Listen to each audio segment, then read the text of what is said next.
नमस्कार, ABC channel में आपका स्वागत है। मैं हूं सचिन श्रीवास्तव और आप मेरे साथ देखेंगे आजमगढ़ से जुड़ी खबरें।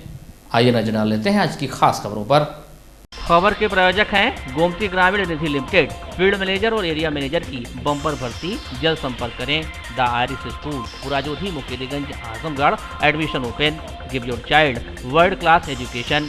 Windows INC roadways Azamgarh, UPVC window और डोर्स के विक्रेता। GD global school, Kartarpur bypass, Azamgarh. Admission open. और wooden touch, Bhawarnath, Azamgarh. A complete hardware store. Azamgarh के मुबारकपुर थाना क्षेत्र के अमिलो भगतपुर गांव में बीती रात अज्ञात हमलावरों ने पत्नी संग सो रहे पति की हत्या कर दी थी। घटना में पत्नी भी चाकू से घायल हुई थी। मौके पर हुई छानबीन के बाद पुलिस ने कुछ ही घंटे के भीतर खुलासा कर दिया। SP के अनुसार पत्नी का अपने चचेरे देवर विपिन से अवैध संबंध था। इसी को लेकर साजिश रची गई थी। पत्नी के सहयोग से चचेरे देवर ने रिश्ते में बड़े भाई की हत्या कर दी। SP ने बताया कि हत्या में प्रयुक्त आला कत्ल बरामद कर लिया गया है। मुख्य आरोपी की तलाश जारी है।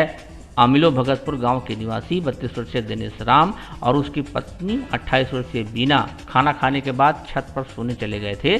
घर के अन्य सदस्य नीचे सोए थे। बताया गया था कि बीती रात अज्ञात नकाबपोश हमलावरों ने धारदार हथियार से हमला बोल दिया।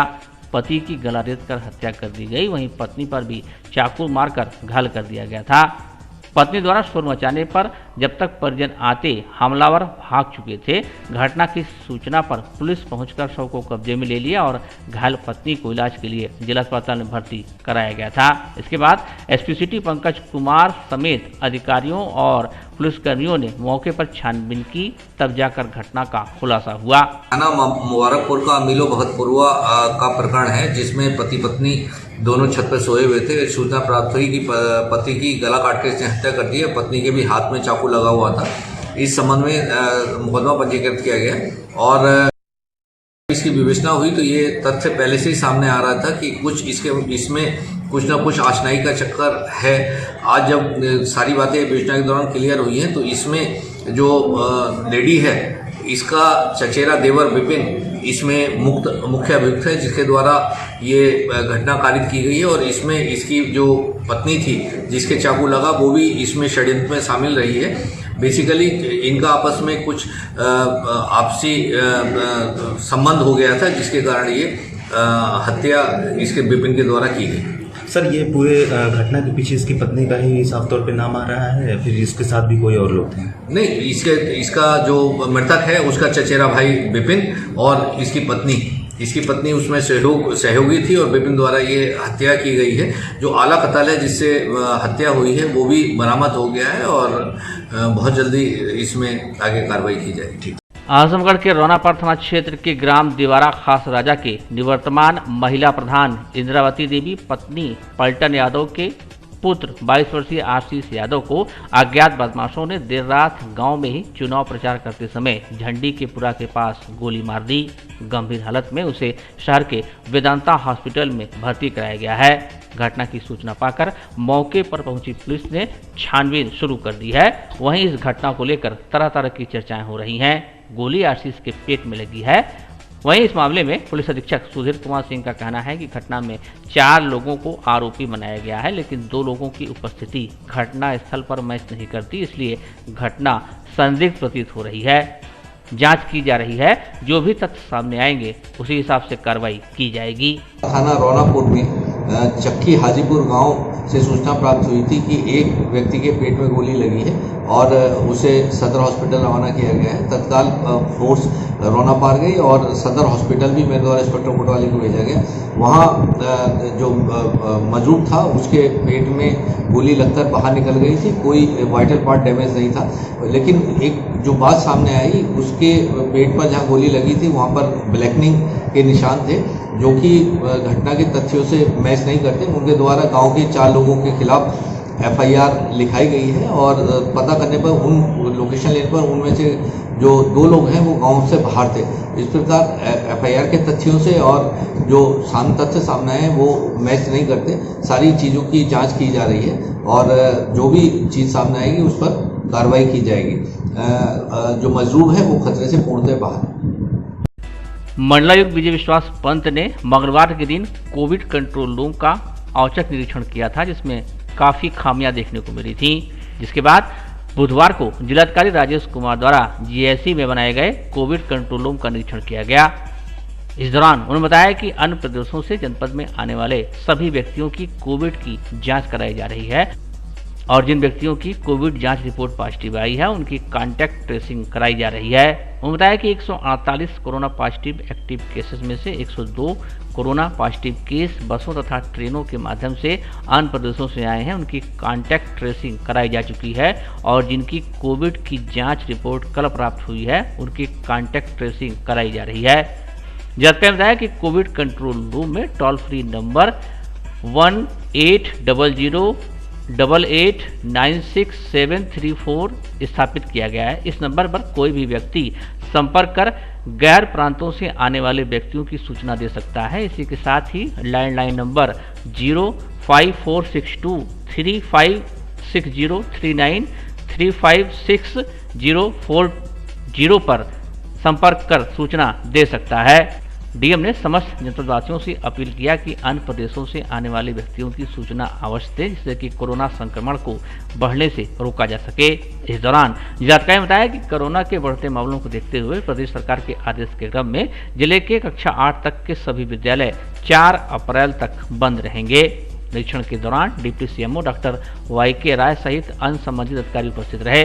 दिल्ली कोविड जो कंट्रोल सेंटर है, integrated Covid and command centre, उसमें बैठक भी होती है। तो डेली समीक्षा की जाती है कि डेली केसेस कितने आए, उनकी कॉन्टैक्ट ट्रेसिंग हुई कि नहीं हुई, सैम्पलिंग हुई कि नहीं हुई। तो उसी संबंध में आज सभी आंकड़ों की जांच की जा रही थी। डॉक्टर ACMO साहब भी हैं, CMO साहब भी हैं। तो उसमें देखा गया है कि जो डेटा एनालिसिस करके देखा जा रहा है कि किन किन की कॉन्टैक्ट ट्रेसिंग नहीं हुई है। तो हमारे यहाँ लगभग सभी की कॉन्टैक्ट ट्रेसिंग है। कल जो आए थे उनकी कॉन्टैक्ट ट्रेसिंग चल रही है।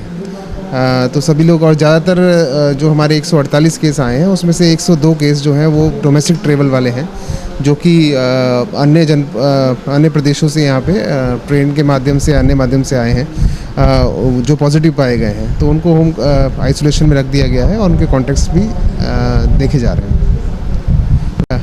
सबसे यही अनुरोध है कि जो अन्य प्रदेशों से आ रहे हैं उन पे विशेष उनकी सूचना अवश्य दें। हालांकि हमारी सर्वेलेंस टीम गांव-गांव में है, वो भी सूचना दे रही है, बट जो कंट्रोल रूम हमारा है उसमें किसी भी को भी ऐसी कोई जानकारी मिलती है कि कोविड संदिग्ध कोई भी व्यक्ति मिलता है तो उसकी सूचना अवश्य कोविड कंट्रोल रूम में दें। ये पूरे जनपद के हित में है। स्कूल इस संडे तक बंद है, 4 तारीख तक स्कूल की बंदी है। उसके बाद आगे जो भी सरकार का निर्णय होता है उसके हिसाब से देखा जाएगा। 4 तारीख तक स्कूल बंद किए गए हैं। उसमें सभी 8 तक क्लासेस बंद हैं। जिनकी परीक्षा चल रही है उनको छोड़ के बाकी सब स्कूलें बंद हैं। जिला जज दिनेश चंद्र के नेतृत्व में बुधवार को डीएम व एसपी संघ अधिकारियों ने जिला कारागार का त्रैमासिक निरीक्षण किया। निरीक्षण के दौरान कोई भी आपत्तिजनक सामान न मिलने पर जेल अधिकारियों ने राहत की सांस ली।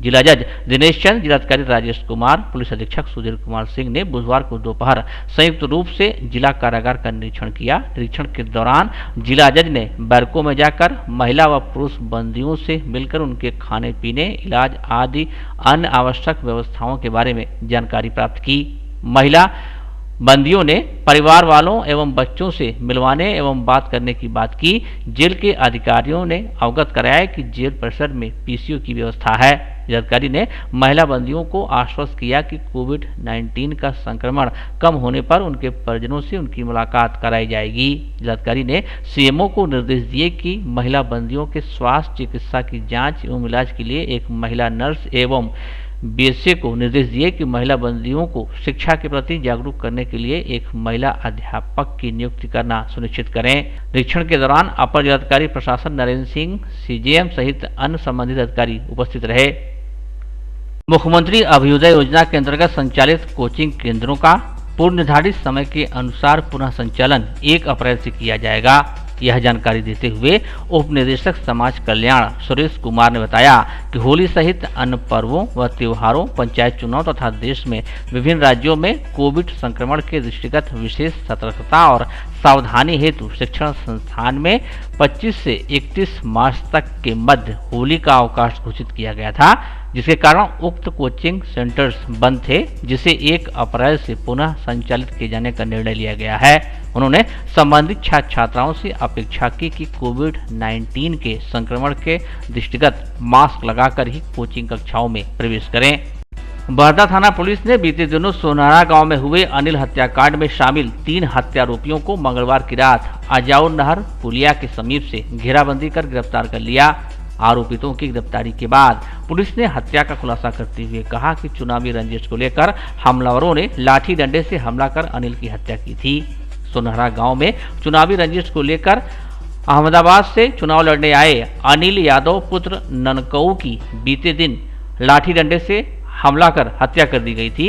इस हत्याकांड में फरार आरोपित हमलावरों की पुलिस तभी से तलाश कर रही थी। मुखबिर की सूचना पर बहरदा थाना के प्रभारी निरीक्षक विनोद कुमार, सब इंस्पेक्टर शमशाद अली मंगलवार की देर शाम को अजाउर नहर पुलिया के समीप से अनिल हत्याकांड में शामिल 3 आरोपियों को गिरफ्तार कर लिया। पकड़े गए आरोपितों में रणविजय यादव पुत्र राम खिलावन यादव, चंदेलाल यादव पुत्र मुन्नीलाल यादव, रविंद्र यादव पुत्र बेकारू यादव ग्राम सुनहरा थाना बहरदा के निवासी हैं।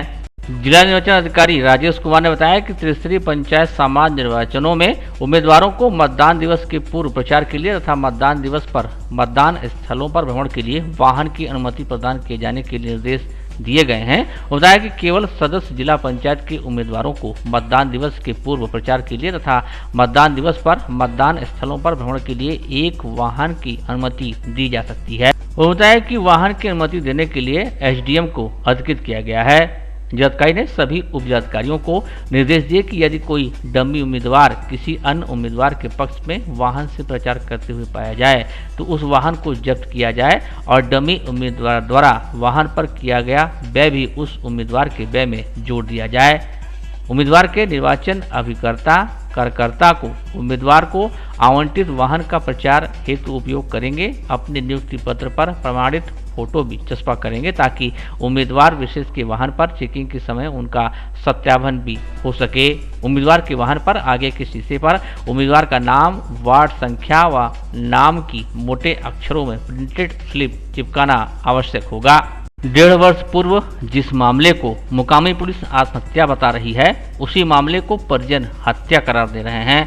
बुधवार के दिन सरायमीर थाना क्षेत्र के नंदाओं गांव निवासी अब्दुल बहाव ने एसपी को प्रार्थना पत्र देकर बताया कि 7 सितंबर 2019 को उनका लड़का 19 वर्षीय मोहम्मद नदीम घर से निकला था।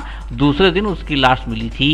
फूलपुर पुलिस ने बताया था कि उसने ट्रेन से कटकर आत्महत्या कर ली। अब्दुल बहाव ने एसपी को दिए गए प्रार्थना पत्र में आरोप लगाया कि उसके पुत्र की गांव के ही एक दबंग युवक ने हत्या कर दी है और इसे आत्महत्या का रूप दे दिया गया। पीड़ित परिजनों ने मामले की जांच कराकर कार्रवाई की मांग किया। मामला है कि वहाँ पे जो है हमारे साले साहब थे छोटे, उनकी जो है सुबह तकरीबन 10 बजे घर से निकलकर गांव में जाते हैं और गांव से निकल जाने के बाद उनका कोई पता नहीं चलता है। खोजबीन करने के बाद भी कोई जो है मतलब खबर नहीं मिलती है। कब घटना है? ये घटना तकरीबन आज से 1.5 साल पहले की है। 7 मार्च फरवरी में 7 सितंबर 2019 की घटना है। और हम लोग बहुत खोजबीन की तलाश की, यहाँ फ़ोन किया गया हर जगह, कहीं कोई जानकारी नहीं मिली।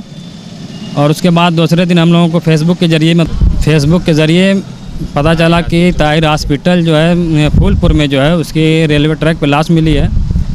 और हम लोग जब जानकारी मिली वहाँ गए तो पता लगा कि मतलब लाश जो है वहाँ पर जो है सदर हॉस्पिटल भेज दिया गया था। और दूसरे दिन हम लोग को खबर लगती है फेसबुक के ज़रिए, तो हम लोग जब आनन फानन वहाँ पहुँचते हैं तो वहाँ पर जो है कि शाम का वक्त हो चुका होता है। और शाम के वक्त जो है लोग जो है उन लोगों के लोग जो वहाँ पे लगे हुए रहते हैं शुरू से ही लेकर के, और पोस्टमार्टम कराया जाता है और वहाँ पर कोई रहता नहीं है घर से। ये हमारे फादर इन लॉ थे, मैं तो जाते हैं वहाँ पर समझ नहीं पाते हैं और इनके सिग्नेचर वगैरह भी लोग ले लेते हैं और वहाँ से लेकर के मामला चले जाते हैं, लाश दे देते हैं और फर्जी पोस्टमार्टम होता है। और दूसरे जो है हम लोग उसके बाद तलाश किया जाता है, मामला पता नहीं चलता है कि मतलब इसने आत्महत्या की है, लेकिन आत्महत्या मामला लिखा ही नहीं। जी सरायमीर थाने पे गए तो वहाँ से भी इन लोगों ने कहा कि मामला जो है आपकी जो घटना हुई आपकी फूलपुर थाने के पास हुई है, तो आप लोग वहाँ पर जाइए। और जब फूलपुर पहुँचे तो फूलपुर वाले ने कहा कि ये मामला जो आपका एरिया जो सरायमीर थाने में आता है आप वहाँ पर जाइए। जी आज हम लोग जो है अधिकार यहाँ गए थे पुलिस अधीक्षक के पास जो है, तो उन्होंने जो है कुछ आश्वासन दिया। खुशखबरी, भारत सरकार से मान्यता प्राप्त बैंकिंग संस्था गोमती ग्रामीण निधि लिमिटेड में बम्पर भर्ती, फील्ड मैनेजर और एरिया मैनेजर की 1000 वैकेंसी। संपर्क करें इन नंबरों पर।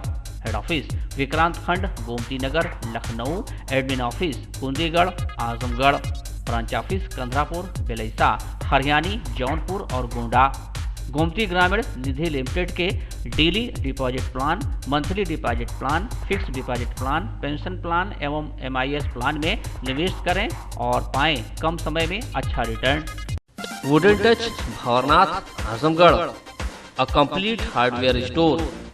हमारे यहाँ branded plywood, flush door, designer door, PVC door, 4 mica, fancy hardware, kitchen की चिमनी एवं मॉड्यूलर किचन की एक्सक्लूसिव रेंज उपलब्ध। अपने आशियाने में लगाइए 4 चांद, पहुंचिए वुडन टच भंवरनाथ, आजमगढ़।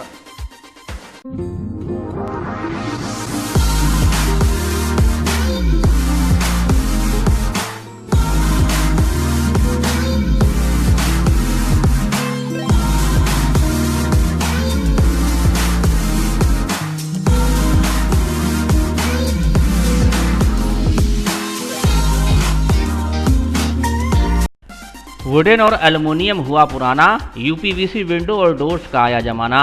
अपने घर, मकान और ऑफिस में लगवाएं शानदार UPVC विंडो और डोर्स।